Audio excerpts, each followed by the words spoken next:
When we declared independence from Great Britain, our founding fathers clearly stated that to secure these rights, governments are instituted among men, deriving their just powers from the consent of the governed.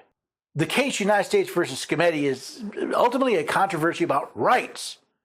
Do minors have the right to treatments that permanently alter their bodies, or does the state have the right and duty to protect these children from harm? In 2023, Tennessee joined a growing number of states restricting sex transition treatments for minors by enacting the prohibition on medical procedures performed on minors related to sexual identity, known as Senate Bill 1, or SB 1. As is so often the case, the details matter. What was in the law that got the United States government to intervene in this case brought by a group in Tennessee?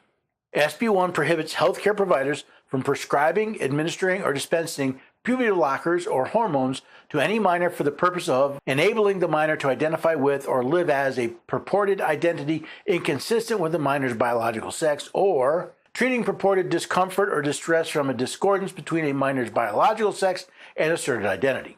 Now, Tennessee didn't prohibit the use of puberty blockers or hormones to anyone, only to minors. This is important because in this country, not only are minors unable to give consent, the state is expected to step in when a child is being harmed, even by their parents. It's one of the few situations where the state can legitimately interfere with the parents' rights when the health or safety of the child is at risk. That said, SB 1 is not a universal prohibition on the use of these drugs.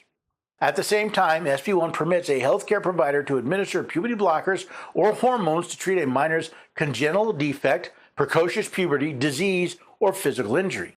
In other words, SB 1 only prohibits the use of puberty blockers and hormones when the purpose involves encouraging a transgender lifestyle. This case, of course, did not start at the Supreme Court level.